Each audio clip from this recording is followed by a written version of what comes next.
नमस्कार दोस्तों, मैं डॉक्टर कुशवाहा आज आपके लिए लेकर आए हैं। और जो चर्चा का विषय है वो काफी महत्वपूर्ण है और आज हम चर्चा करने वाले हैं नेरिस अर्थवर्म और लीच। यहाँ से जो क्वेश्चन पूछता है वो एनी लिडा हमारे जो सिलेबस में है, टीजीटी पीजीटी में, वो एनी लिडा है, एनी लिडा के साथ आपको नेरिस अर्थवर्म और लीच पढ़ना है। तो इससे पहले वीडियो में हमने आपको अपडेट करा दिया था जनरल कैरेक्टर क्लासिफिकेशन से जो क्वेश्चन बने थे। आज जो आपको बताने जा रहे हैं नेरिस और अर्थवर्म। लीच का हम नहीं कराएंगे, लीच से भी 4 क्वेश्चन बने थे। तो अब चूंकि ये यूट्यूब पर ही कुछ क्लासेस आती हैं, सारी क्लासेस ऐप पर जाती हैं, बकाया क्या सब ऐप पर ही जाएगा। यदि आप हमसे जुड़ना चाहते हैं तो डॉक्टर नोट्स बायोलॉजी ऐप को गूगल प्ले स्टोर से डाउनलोड कर लें। और 3-4 दिन से टेक्निकल इशू की वजह से गूगल प्ले स्टोर पर ऐप हमारा अवेलेबल नहीं है, 1-2 दिन में आ जाएगा। यदि आपको ऐप को चाहिए तो करना क्या है, हमारा ये व्हाट्सअप नंबर है, इस व्हाट्सअप नंबर पे आप एक मैसेज कर देंगे कि प्लीज सेंड ऐप। तो हम आपको ऐप की पीडीएफ फाइल, सॉरी, ऐप की लिंक सेंड कर देंगे या एपीके फाइल सेंड कर देंगे, जिससे इंस्टॉल आप कर सकते हैं। दूसरा आप ये काम कर सकते हैं कि doctor notes biology biology .in, ये वेबसाइट का नाम है। ये डॉट नहीं लगाना है, ये कुछ नहीं लगाना है, जैसे सीधे लिखना है। डॉक्टर नोट्स बायोलॉजी .in पर जाएंगे और जैसे ही जाएंगे वहां देखेंगे कि सबसे नीचे ये लिखा रहेगा गेट इट गूगल प्ले। जैसे ही आप इस पर क्लिक करेंगे ऐप आपका हमारा डाउनलोड हो जाएगा, बस आप उसको इंस्टॉल कर लीजिएगा। ये 2 कार्य कर सकते हैं और मैं लगा हुआ हूं कि 2 से 3 दिन में ये समस्या सॉल्व हो जाए। आप अकाउंट बनाएंगे और तुरंत हमसे जुड़ सकते हैं।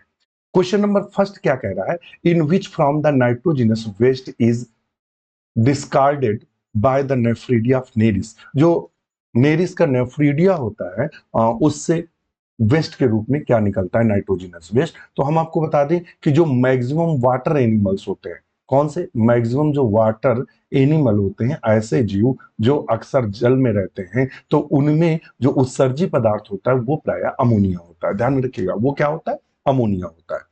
अमोनिया चूंकि सबसे खतरनाक है और सबसे ज्यादा नुकसान पहुंचाने वाला है, तो चूंकि वाटर में जो जीव पाए जाते हैं उनके शरीर में प्रॉपर वाटर होता है, इसलिए ये डाइल्यूट कंडीशन में मिलता है, मतलब घुला हुआ मिलता है, तो ज्यादा नुकसान नहीं पहुंचा पाता है।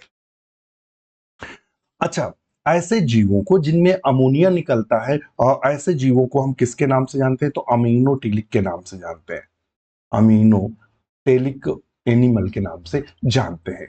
जिनमें यूरिया निकलता है तो यूरिया को किसको जानते हैं, यूरियोटेलिक के नाम से जानते हैं। यूरियोटेलिक एनिमल के नाम से जानते हैं। जैसे कि इसके अंतर्गत कौन आते हैं, जैसे कि मैमल्स वगैरह आते हैं, मैमल्स वगैरह। यूरिक एसिड किस में देखने को मिलती है, तो इसको क्या बोलते हैं, यूरिकोटेलिक बोलते हैं। क्या बोलते हैं, यूरिकोटेलिक एनिमल के नाम से जानते हैं।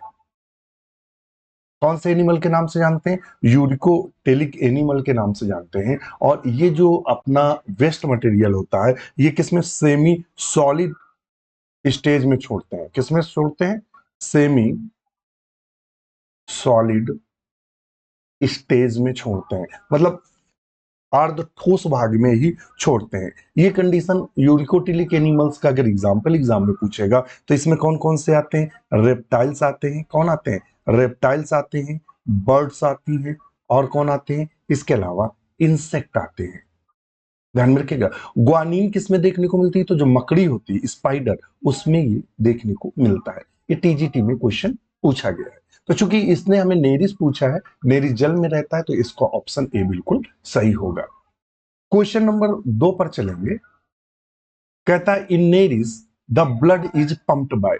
नेरिस में जो ब्लड है, तो जो नेरिस है, नेरिस में जो ब्लड पंप होता है, वो नेरिस में ब्लड पंप किसके द्वारा होता है। ये भी क्वेश्चन 2021 में पूछा गया।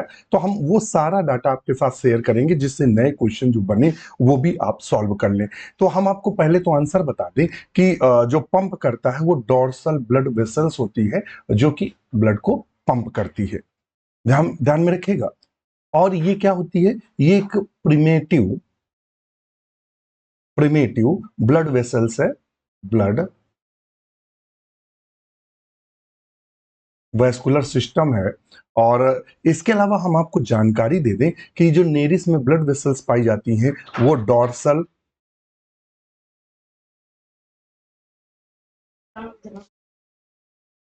तो डॉर्सल ब्लड जो वेसल्स है, ध्यान में रखिएगा, जो वेसल्स है ये काम किसका करती है? तो ये कलेक्टिंग का कार्य करती है, ब्लड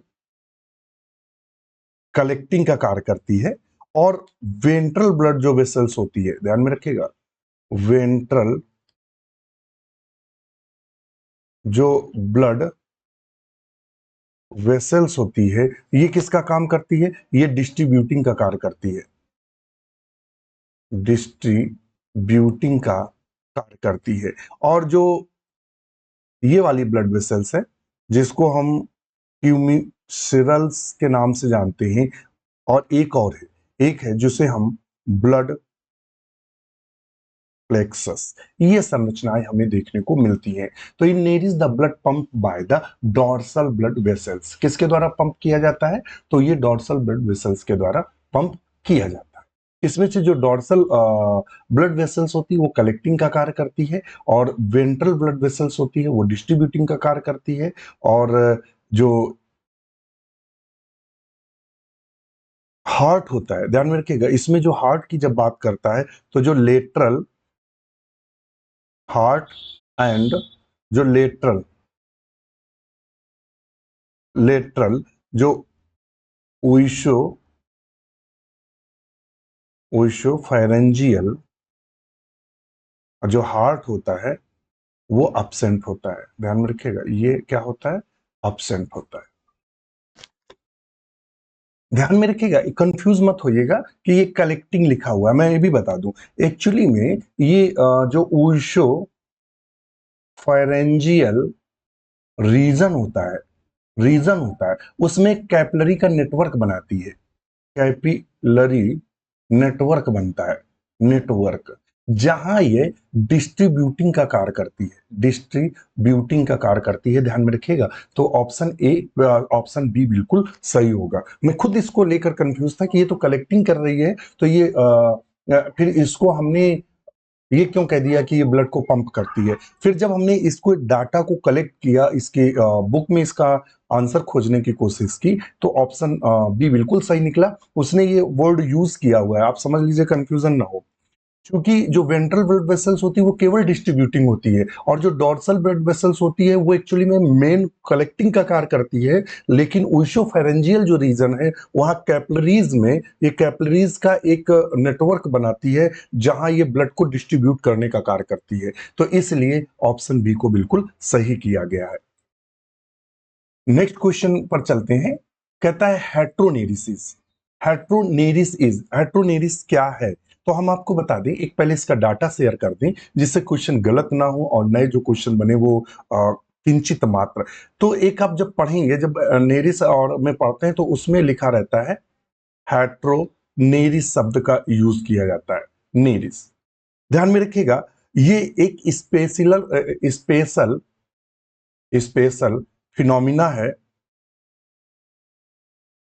फिनोमिना है, इसमें क्या होता है, जो बॉडी होती है, बॉडी डिफ्रेंशिएटेड,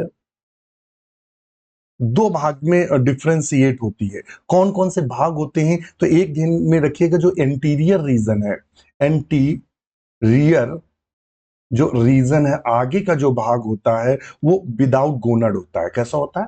विदाउट गोनड होता है, गोनड्स, यानी उसमें जननांग नहीं पाए जाते हैं।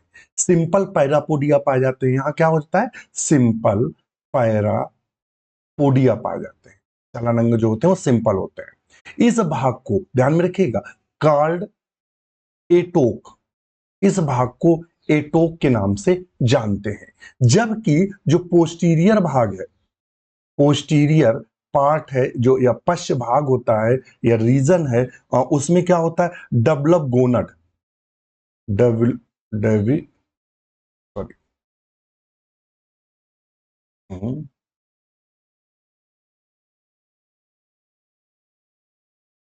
डेवलप्ड गोनड, इस भाग में गोनड्स का विकास होता है। और इस भाग को हम किसके नाम से जानते हैं? तो एपीटोक के नाम से जानते हैं, एपीटोक के नाम से जानते हैं, ध्यान में रखिएगा। तो जो नेरिस होता है, उसके शरीर पर दो भाग होते हैं। आगे भाग में पैरापोडिया होते हैं, गोनड्स नहीं होते हैं। पीछे वाले भाग में पैरापोडिया होते हैं और ज्यादा विकसित होता है, गोनड्स बहुत पाए जाते हैं। तो उस वाले भाग को एपिटोक बोलते हैं, आगे वाले भाग को एटोक के नाम से जानते हैं। यह सेक्सुअल पार्ट है, लैंगिक पार्ट है। तो कहता है Heteronereis is the sexual phase of Nereis. Haematophagous belong to the Oligochaeta, belongs to the Hirudinaria. तो इसका हम आंसर क्या करेंगे, तो हम करेंगे the sexual phase of Nereis. जो हेटेरोनेरिस अवस्था होती है यह इसकी लैंगिक अवस्था होती है। तो ऑप्शन ए को बिल्कुल सही करेंगे। देखिए एटोक और एपीटोक दो शब्द जो आते हैं बार बार एग्जाम में पूछता है।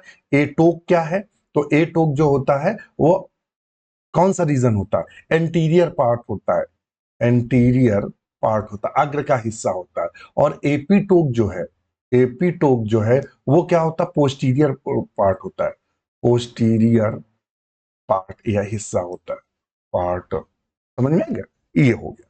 Which one of the following is the characteristic of the heteroneris phase of निनेंथीज? देखिए निनेंथीज को नेरिस के नाम से जानते हैं। किसके नाम जानते हैं, नेरिस के नाम से। तो उसमें कहता है जो नूकल ऑर्गन्स हैं एटोक, एपीटोक और पेरिस्टोमल टेंटिकल्स, यहां दिया following the characteristic of the Heteronereis phase of, वो क्या है, तो यहाँ क्या आएगा, जो हेटेरोनेरिस फेस है तो उसका आंसर क्या करेंगे। हेटेरोनेरिस में जो जननी अवस्था होती है वो एपीटोक होती है। क्या होती है, एपीटोक, वही अभी बताया था। कौन सा होता है, एपीटोक, जो पोस्टीरियर पार्ट है, जो लैंगिक जनन से संबंधित है। नेक्स्ट क्वेश्चन पर चलते हैं। क्वेश्चन नंबर हमसे 5 कह रहा है एपीटोक इन नेरिस इज एसोसिएटेड विद। जो एपीटोक है नेरिस में वो किससे संबंधित, देखिए हमने आपको बहुत ज्यादा डाटा नहीं दिया, हमने आपको 2-4 किताबें नहीं पढ़ाई, हमने केवल 2-4-5-6 सेंटेंस बताए, और वो सेंटेंस बताए जो बिल्कुल उस चैप्टर का बैकबोन है। उससे देखिएगा आप कितने क्वेश्चंस आप सॉल्व कर सकते हैं। एपीटोक इन नेरिस इज एसोसिएटेड विद, जो एपीटोक है नेरिस में वह किससे संबंधित है, कहता है डाइजेशन यानी पाचन से संबंधित है, या रेस्पिरेशन श्वसन से संबंधित है, एक्सक्रीशन उत्सर्जन से संबंधित है, या रिप्रोडक्शन। तो ये चूंकि हमने बताया था कि सेक्सुअल रिप्रोडक्शन से संबंधित है, तो ऑप्शन डी को बिल्कुल सही करेंगे।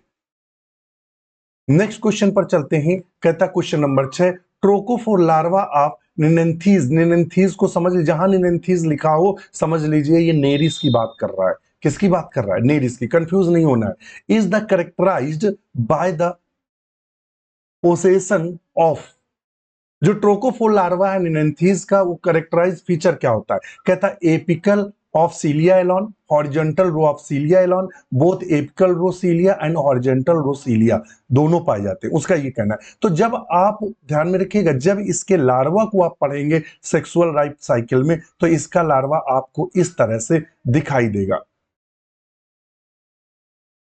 ये इस तरह से इसका लार्वा आपको दिखाई देगा। ये यहां एक सीलिया की रो देखने को मिलती है और एक सीलिया की रो यहां दिखाई देती है। ये आपको कौन सा लार्वा है, तो ये हमारा है ट्रोकोफोर लार्वा है। ये कौन सा लार्वा है, तो ये हमारा ट्रोकोफोर लार्वा है। तो ये जो ट्रोकोफोर लार्वा है, ध्यान में रखिएगा, ये जो ट्रोकोफोर लार्वा है, तो इसमें सीलिया कहां पाए जा रहे हैं, एक तो ये पाए जा रहे हैं और एक नीचे पाया जा रहा है। तो बोथ एपिकल रोसीलिया एंड हॉरिजॉन्टल रोसीलिया ये पाए जाते हैं। तो ऑप्शन यहां, और इसके अलावा यहां भी देखने को मिलते हैं। तो ऑप्शन सी को बिल्कुल सही करेंगे।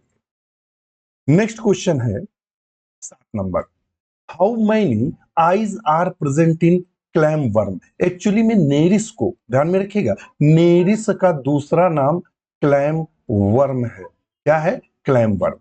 जब तक आपको ये नहीं मालूम होगा कि क्लैम वर्म किसे कहते हैं, तब तक आप क्वेश्चन सॉल्व नहीं कर सकते। तो आपको ये मालूम होना चाहिए कि जो क्लैम वर्म है वो नेरिस को ही कहते हैं। किसको कहते हैं, नेरिस को। तो नेरिस को ही क्लैम वर्म के नाम से जानते हैं। तो how many eyes are present in clam worm, generally सब में एक जोड़ी आईज होती है, लेकिन जो नेरिस है, जब नेरिस का आप चित्र बनाएंगे तो हम आपको चित्र नेरिस का बना के दिखाएंगे, जिससे आपको आइडिया रहे। ये नेरिस का कुछ इस तरह का चित्र रहता है,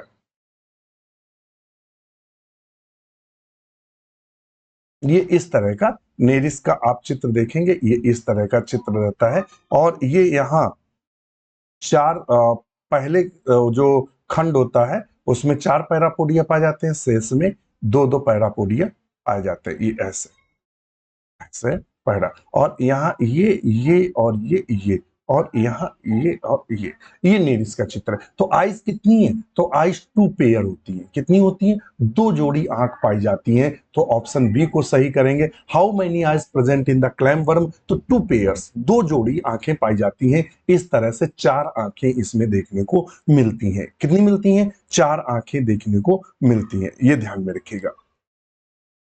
नेक्स्ट क्वेश्चन पर चलते हैं। फिर कहता है the nuchal organs found in Nereis are responsible for. Nereis में जब आप सेंसरी ऑर्गन्स पढ़ेंगे, सेंसरी ऑर्गन्स पढ़ेंगे, अंग, जब आप सेंसरी अंग पढ़ेंगे नेरिस में, तो वहां बहुत सारे आप अंग देखेंगे। कौन कौन से अंग हैं उनकी थोड़ी सी चर्चा करेंगे। पेरिस्टोमियल टेंटिकल्स, पेरिस्टोमियल टेंटिकल्स, टेंटिकल्स। दूसरा है पेरिस्टोमियल, पेरिस्टोमियल पल्प। तीसरा है नूकल ऑर्गन्स, नूकल ऑर्गन्स। इसके अलावा और भी हैं, तो ज्यादा नहीं लंबा खींचेंगे। ये किस में काम करता है? तो ये टच को महसूस करता है, मतलब स्पर्श। और ये पल्प क्या करता है? ये टच को, स्पर्श को, और ऑल्फैक्टरी, ऑल्फैक्टरी। नूकल ऑर्गन्स क्या होता है? ये टेस्ट, ध्यान में रख, स्वाद, और किसको करता है?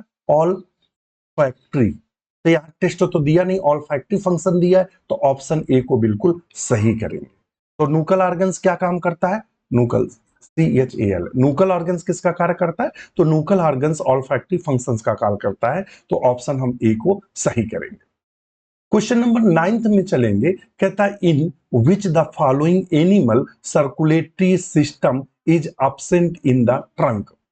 इससे पहले हम आपको जानकारी दे दें क्वेश्चन सॉल्व कराने से पहले कि हमारा एक प्रैक्टिस बैच चल रहा है, जिसमें ये जो आप क्वेश्चन देख रहे हैं, सारे क्वेश्चन आपको अवेलेबल रहेंगे प्रैक्टिस के लिए, और वो सिर्फ 699 में अवेलेबल है। आज ही हमारे ऐप को ज्वाइन करें और आज ही हमारे इस बैच को लीजिए।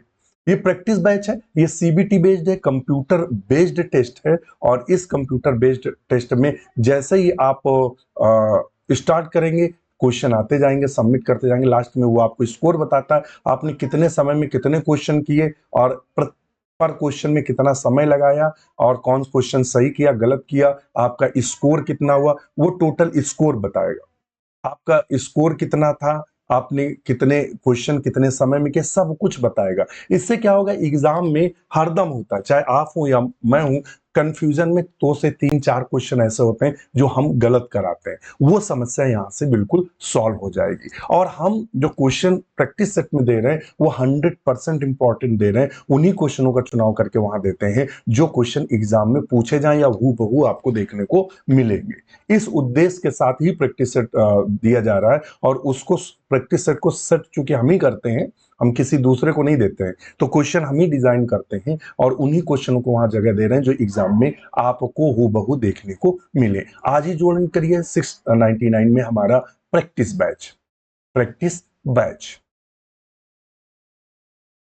बैच को ज्वाइन करिए। इसकी वैलिडिटी 1 ईयर होगी। लगभग 80 से ऊपर ही प्रैक्टिस सेट आपको अवेलेबल रहेंगे। और बस आपको क्या करना है, देखिए आप पढ़िए, पढ़ने के बाद जब भी आपको लगे कि बोरिंग हो रहा है, नहीं पढ़ने का मन है, बस हमारा ऐप स्टार्ट करिए और प्रैक्टिस देना शुरू कर दीजिए। और चैप्टर वाइज प्रैक्टिस भी है, मिक्स्ड प्रैक्टिस भी है, अलग अलग पूरा सेक्शन हमने बना रखा है जिससे। और यदि आप हमसे जुड़ना चाहते हैं तो 899 का जो बैच है ये जून तक, जो PGT का एग्जाम है तब तक वैलिड रहेगा। और 1199 का जो बैच है ये 1 ईयर वैलिडिटी है, 1 साल वैलिड रहेगा। और जो 1399 का हमारा रिसेंट बैच है विजेता, इसकी भी वैलिडिटी 1 ईयर है, और ये इस समय लाइव सेशन में चल रहा है। बिल्कुल वही मैटर आपको दिया जाता है जो एग्जाम में इंपॉर्टेंट हो, वही मैटर पढ़ाया जाता है। इन तीनों बैचों में कॉमन क्या है, इसमें सब में हम आपको थ्योरी की कंप्लीट क्लासेस, थ्योरी क्लास मिलेंगी, वो भी कंप्लीट पूरे सिलेबस से, एक भी टॉपिक नहीं छोड़ेंगे। दूसरा हमारा आपको जो MCQ की क्लासेस हैं चैप्टर वाइज, जैसे ये आप देख रहे हैं, इस तरह के सारे सिलेबस से MCQ क्लासेस मिलेंगे। सारे के सारे ओल्ड सॉल्व्ड क्वेश्चन पेपर की क्लासेस मिलेंगी। इसके अलावा 1,500 पीडीएफ की आपको लाइब्रेरी मिलेगी। आप इनके साथ ही आपको डिस्कशन जो रात में होता है वो अवेलेबल रहेगा। इनमें आप कोई भी बैच ले सकते हैं। जो सबसे रीसेंट अपडेट बैच है वो ये वाला बैच है। और ये जो बैच है इसमें हमने सारी क्लासेस खत्म कर चुकी हैं। आप अपनी स्पीड से पढ़ सकते हैं। अधिक जानकारी के लिए कॉल या मैसेज कर सकते हैं। अगर आपको पेमेंट में कोई दिक्कत आ रही है, आपको ऐप मान लेते हैं ले लेते हैं और उसमें पेमेंट की कोई दिक्कत आ रही है, तो ये हमारा कॉन्टेक्ट नंबर है, ये हमारा हेल्पलाइन नंबर है। बस एक बार आपको कॉल करना है, तुरंत आपकी समस्या का सॉल्यूशन कर दिया जाएगा। आपको अगर आपकी कॉल किसी कारणवश नहीं उठेगी तो आपको विद इन 1 आवर आपको कॉल बैक जरूर होगी। ये हमारी पॉलिसी है कि यदि आपका किसी कारणवश कॉल नहीं उठाया गया या कॉल आपका वेटिंग में है, अगर हमारे द्वारा ये तुरंत देखा जाता है कि कॉल आपने किया है, तो आपको कॉल बैक तुरंत किया जाता है, आपकी समस्या का समाधान किया जाता है। अब तक डॉक्टर नोट्स बायोलॉजी के 300 प्लस मित्र हैं। 300 प्लस मित्र हैं जो टीजीटी पीजीटी असिस्टेंट प्रोफेसर में सिलेक्ट हुए हैं। और आप देखेंगे जो असिस्टेंट प्रोफेसर में इस बार के क्वेश्चन आए थे तो मैक्सिमम क्वेश्चन थे डॉक्टर नोट्स बायोलॉजी परिवार में जो पढ़ाए गए, मगर इस बार पैटर्न ही उन्होंने ऐसा चेंज करके रखा था। जो वन लाइनर क्वेश्चन थे जिसमें 4 ऑप्शन दिए थे वो सारे के सारे हमने पढ़ाए थे। और इस बार जो असिस्टेंट प्रोफेसर का पेपर डिजाइन किया गया वो एनालिटिकल इतना पेपर डिजाइन किया गया कि 4 ऑप्शन के बाद भी 4 दिए गए और उन चारों में से 3 ऑप्शन सेम करके रखे गए। जब तक आपको चारों के ऑप्शन नहीं आ रहे थे तब तक नहीं आ रहे थे। तो ये इस बार जो असिस्टेंट प्रोफेसर का पेपर था वो टफ से भी टफ था। इस बार मेरिट मिनिमम से मिनिमम जाएगी।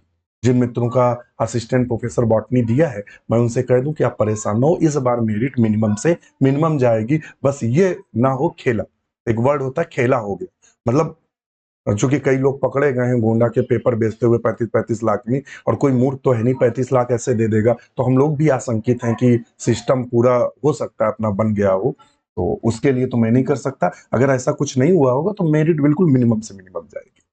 चलिए, क्वेश्चन नंबर 9 क्या कहता है, in which the following animal circulatory system absent in trunk. इनमें से वह एनिमल कौन है जिसमें सर्कुलेटरी सिस्टम ट्रंक वाले हिस्से में अपसेंट रहता है, तो वो है हमारा नेरिस। नेक्स्ट क्वेश्चन पर चलते हैं। फिर क्वेश्चन कहता है कि heteronereis during the transformation from nereis acquires. कहता है हेट्रोनेरिस जो ट्रांसफॉर्मेशन होता है नेरिस एक्वेरिस में, उसमें कहता है रेड्यूस आइज, आंखें रेड्यूस होती हैं, in large parapodia and posterior half the body. बिल्कुल, जो पोस्टीरियर हाफ पार्ट होता है उसे क्या बोलते हैं, एपिटोक के नाम से जानते हैं। और जो पैरापोडिया पोस्टीरियर हाफ बॉडी में होते हैं वो इनलार्ज हो जाते हैं।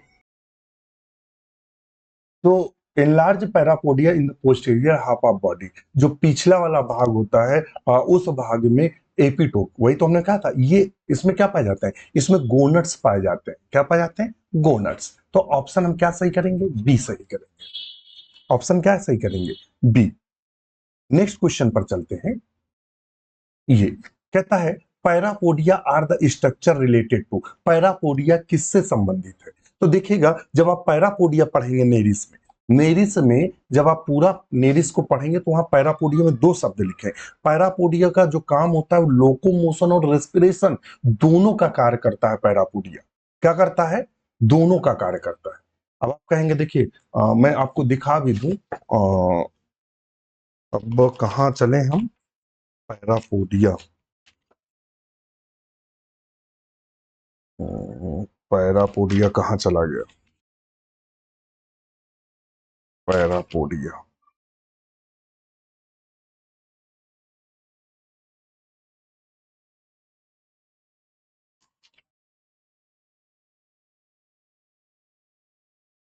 मैं आपको दिखाना चाह रहा था कि दोनों वर्ड बिल्कुल स्पष्ट लिखे हुए हैं। देखिए ये आप यहाँ अगर आप देख रहे होंगे, हो सकता है हमारा कैमरा पकड़ रहा हो, कहाँ चला गया, हाँ ये देखिएगा, ये इसके नीचे ये वाली आप लाइन जरूर पढ़िएगा। देखिएगा आपको उल्टा दिख रहा होगा, ये देखिएगा लिखा है श्वसन और प्रचलन में कार्य करता है। ध्यान में रखिएगा। अगर आप पढ़ेंगे तो पढ़ने से ही क्वेश्चन सॉल्व होते हैं, ऐसे नहीं कि हवा में ही हो जाए। आपको किताबों का पूरी हमारी लाइब्रेरी रहती है, हम घंटों मेहनत करते हैं तब आपको डाटा देते हैं इतना। तो जो पैरापोडिया होता है, वो पैरापोडिया दोनों का काम करता है, लोकोमोशन और रेस्पिरेशन दोनों का कार्य करता है। ये पीजीटी में क्वेश्चन बना था 2011 में। नेक्स्ट क्वेश्चन है, which of the following has blood gland? Which of the following has blood gland? इनमें से किसमें ब्लड ग्लैंड देखने को मिलती है? तो किसमें देखने को मिलती है? कहता है एस्केरिस में, या फेर्तिमा में, या कॉकरोच में, या डॉग पीस। तो ये देखने को मिलती है हमें केचुए। अब जो क्वेश्चन चालू हो गए हैं वो अब हमारे अर्थवर्म या फेरेटिमा के क्वेश्चन शुरू हो गए। यहां से हम शुरू कर रहे हैं क्वेश्चन फेरेटिमा या अर्थवर्म या केचुए के। नेक्स्ट क्वेश्चन है, कहता है the blood of pheretima is red due to the presence of. कहता है कि जो केचुए में, फेरेटिमा पोस्थुमा किसका नाम है? केचुए का जूलॉजिकल नेम है। तो कहता है फेरेटिमा पोस्थुमा में जो रेड ब्लड होता है, या red due to the blood जो रेड होता है किसके कारण होता है? कहता है आयरन साल्ट के कारण होता है, पिगमेंट सेल के कारण होता है, या इंटरसेलुलर हीमोग्लोबिन के कारण, या इंट्रासेलुलर हीमोग्लोबिन के कारण। तो ये होता है इंटरसेलुलर हीमोग्लोबिन के कारण। तो ऑप्शन सी बिल्कुल सही है। तो 13 में हम क्या सही करेंगे? तो 13 में करेंगे सी को। नेक्स्ट क्वेश्चन पर चलते हैं। कहता है इन फेर्टिमा यानी केचुए में the septal nephridia are found in all septal behind the segment. जो सेप्टल नेफ्रीडिया होते हैं वो किसके बिहाइंड के सेगमेंट में देखने को मिलते हैं? Septal nephridia. तो 14वें और 15वें खंड में। किसमें? 14वें और 15वें खंड में। ध्यान में रखिएगा। कहता है प्रेजेंट इन ईच सेगमेंट, प्रत्येक सेगमेंट में पाए जाते हैं। बिहाइंड, बिहाइंड, बिहाइंड किसके? 14th to last. तो ऑप्शन है 14-15 से लास्ट। और इसके अलावा सेप्टल नेफ्रीडिया की अगर बात, दूसरे नेफ्रीडिया, कई नेफ्रीडिया पाए जाते हैं। तो पहले तो हो गए हमारे सेप्टल नेफ्रीडिया। दूसरे जो नेफ्रीडिया वो फेरेंजियल है। क्या है? फेरेंजियल नेफ्रीडिया है। दूसरे नेफ्रीडिया कौन से होते हैं? तो दूसरे हमारे फेरेंजियल नेफ्रीडिया होते हैं। और ये क्या होते हैं? कहता है one pair in each segment, each segment. यानी जो फेरेंजियल नेफ्रीडिया होते हैं ये प्रत्येक खंड में देखने, एक जोड़ी प्रत्येक खंड में देखने को मिलते हैं। फिर कहता है चौथे, पांचवें, छठे, सिमिलर टू सेप्टल बट नेफ्रीडियो स्टोम, नेफ्रीडियो जो स्टोम होता है वो अब्सेंट होता है। ये बिल्कुल किसकी तरह होते हैं? तो ये होते हैं किसमें? फ्रीडिया की तरह, सेप्टल की तरह, मगर इनमें अब्सेंट रहता है। ध्यान में रखिएगा, पूछ देता है कि इनमें क्या अब्सेंट रहता है। तो इसमें नेफ्रोस्टोम अब्सेंट रहता है। नेफ्रो, इनके नेफ्रीडिया में नेफ्रोस्टोम जो है वो अब्सेंट रहता है। ये विशेष है। इसके अलावा इंटीगुमेंट्री, तीसरे जो नेफ्रीडिया होते हैं उनको क्या, किस नाम से जानते हैं? इंटीगुमेंट्री नेफ्रीडिया के नाम से जानते हैं। ये about 200 to 250 in each segment में। ये नेफ्रीडिया 200 से 250 प्रत्येक खंड में देखने को मिलते हैं। Behind second to last. अच्छा, नेक्स्ट क्वेश्चन पर चलते हैं। कहता है the circular muscles layer of pheretima's body wall contain which the following pigment. इसमें कहता है कि जो सर्कुलर मसल्स होती है केचुए की, वो कंटेन्स विद फॉलोइंग, उनमें कौन सा पिगमेंट पाया जाता है? कहता है जो सर्कुलर मसल्स होती हैं, इस तरह से गोल गोल जो मसल्स होती हैं, इन मसल्स में कौन सा पिगमेंट देख लो? पोरफायरिन, क्लोरो कोरिन, या हीमोग्लोबिन, या हीमोसाइनिन। तो उसमें देखने को मिलता है पोरफायरिन। क्या देखने को मिलता है? पोरफायरिन पिगमेंट देखने को मिलता है, जो इनको अल्ट्रावायलेट रेज और सूर्य के तेज प्रकाश से बचाता है। पोरफायरिन पिगमेंट्स, इसी के कारण, पोरफायरिन पिगमेंट के कारण ये प्रायः हमें भूरे दिखाई देते हैं। इसको भी ध्यान में रखिएगा। ये आरपीएससी में क्वेश्चन पूछा है। और मैं आपको बता दूं, आपको अगर सिलेक्शन लेना है तो किसी भी स्टेट का अगर पेपर बायोलॉजी का है तो वो आपको सॉल्व करना है। ये जितने भी एग्जाम होते हैं वो इधर का मैटर उधर, उधर का मैटर इधर, इधर का मैटर उधर, ये बहुत होता है। नेक्स्ट क्वेश्चन पर चलते हैं। कहता है इन विच सेगमेंट अर्थवर्म सीटी आर अपसेंट। कहता है किस सेगमेंट में अर्थवर्म में जो सीटी होती हैं वो अपसेंट होती हैं। तो ए बी डी में है। ए का मतलब फर्स्ट सेगमेंट में, बी का मतलब है लास्ट सेगमेंट में, और डी डी का मतलब क्या है? डी का मतलब 14वें, 15वें और 16वें, जिसे हम क्लाइटेलम के नाम से जानते हैं, उस सेगमेंट में ये अपसेंट होता है। नेक्स्ट क्वेश्चन पर चलते हैं। नेक्स्ट क्वेश्चन 17 नंबर करता है स्पर्मोथीका ऑफ फेल्टिमा आर सिचुएटेड। स्पर्मोथीका क्या करता है? ये क्या करता है? स्पर्म को स्टोर करता है। स्पर्म को स्टोर करने का कार्य करता है। स्पर्म को ये किस खंड में पाया जाता है? तो ये 5वें छठे के बीच में, छठे 7वें के बीच में, 7वें 8वें के बीच में, और 8वें और 9वीं के बीच में। यानी 6 7 के बीच में कौन आया? 5 6 के बीच में क्या है? 6 7 8 और 9। 6 7 8 9 ये कौन से आएंगे? ए। जो स्पर्मोथीका है फर्टिमा का, वो किस खंड में स्थित होता है? छठवें, 7वें, 8वें और 9वें। एक्चुअली में छठे 5वें छठे के बीच में स्थित होता है, छठे 7वें के बीच में, 7वें 8वें और 8वें 9वें के बीच में। तो इसको हम ये मान लेते हैं ये छठा है, ये 7वां, ये 8वां, ये 9वां। इसको ध्यान रखें। इसका कार्य क्या है? इसका कार्य है स्टोर करना। स्पर्म को स्टोर करने का कार्य करता है। 18वें नंबर पर चलते हैं। कहता है फेर्टिमा सिंगुलम इज प्रेजेंट इन। जो फेर्टिमा का जो सिंगुलम होता है वो किस में पाया जाता है? तो 3 सेगमेंट में, तीसरे सेगमेंट में देखने को मिलता है। नेक्स्ट क्वेश्चन देखते हैं। कहता है जो टिफ्लोसोल होता है, typhlosole in earthworm is meant for. जो टिफ्लोसोल होता है वो क्या होता है? जो इंटेस्टाइन होती है, इंटेस्टाइन होती है, उसी का फोल्ड होता है। ये क्या करता है? पोषण और अवशोषण को ज्यादा जगह, सॉरी, वो पाचन और अवशोषण को ज्यादा जगह देता है। तो इसका ऑप्शन क्या करेंगे? ए, टिफ्लोसॉल। टिफ्लोसॉल रीजन जो अर्थवर्म में होता है वो 3 टिफ्लोसॉल रीजन होते हैं। एक होता है प्री टिफ्लोसॉल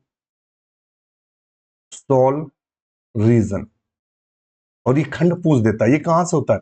15वें से लेके 26वें खंड तक होता है।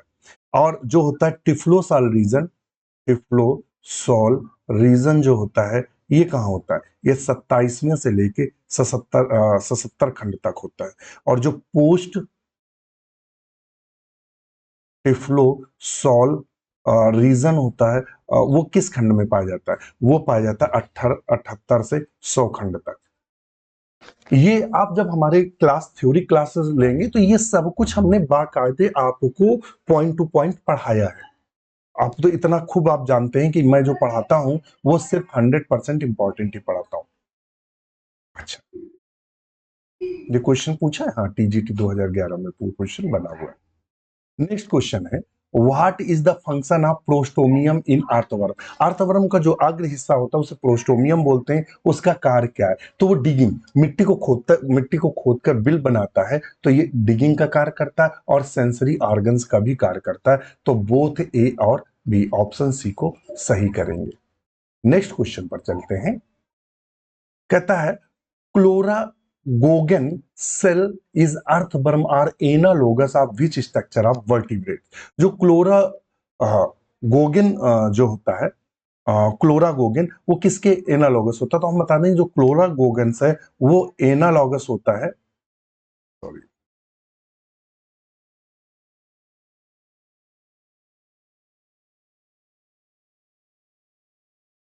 Analogous to human liver and X. और इसका फंक्शन क्या होता है? ये किसके एनालॉगस होता है? ह्यूमन लीवर के। और इसका कार्य होता है एक्सक्रीटरी, उत्सर्जन का कार्य होता है, उत्सर्जन का। अब देख लेते हैं तो किसके एनालॉगस है? ए, लीवर के। अच्छा, दूसरा चलते हैं।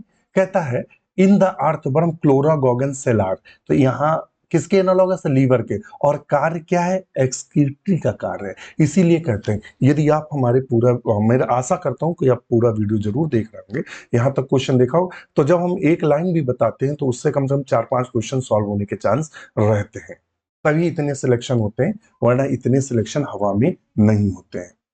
नेक्स्ट क्वेश्चन पर चलते हैं। कहता है 23, which of the following pair is correctly matched? इनमें से पेयर कौन सा करेक्टली मैच्ड है?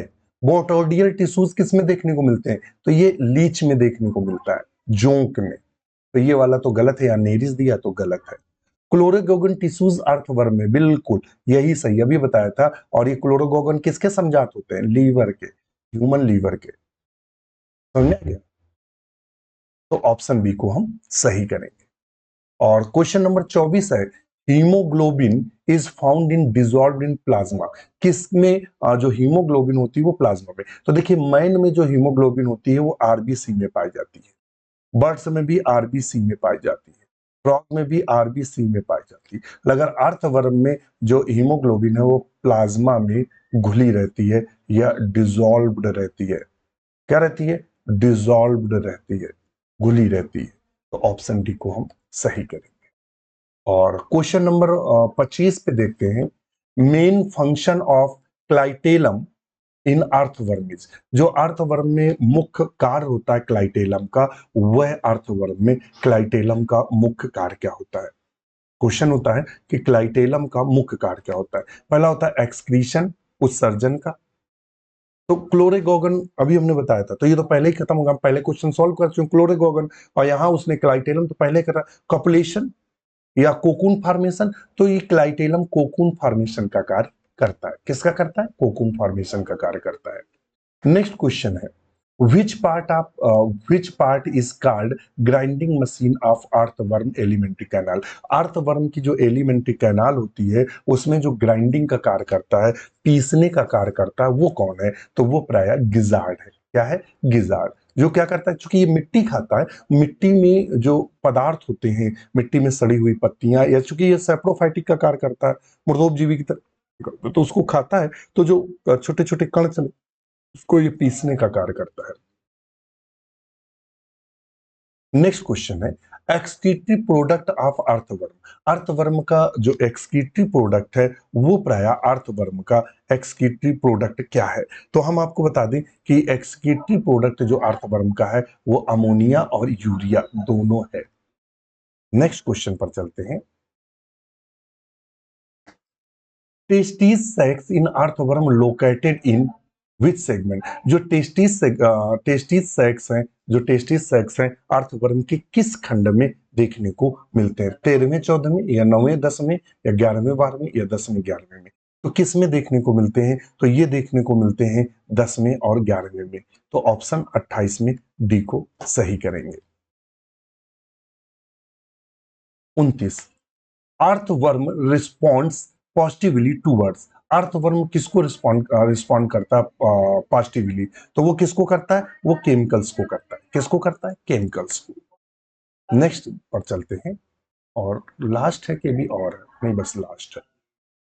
देख लेते हैं, व्हाट इज टिफ्लोसॉल ऑफ अर्थवर्म? टिफ्लोसॉल जो अर्थवर्म में है वो क्या करता है? डिफेंस का कार्य करता है, part of circulatory system and excretory organ, A fold of intestine. तो ये क्या करता है? इंटेस्टाइन का फोल्ड होता है। तो आज के लिए इतना ही। वीडियो कैसा लगा कमेंट जरूर करिएगा, और वीडियो पूरा जरूर देखिएगा। कोई भी शॉर्टकट नहीं है, अगर कोई शॉर्टकट होता तो मैं जरूर आपको बताता। इसी के साथ आज्ञा दीजिए, नमस्कार।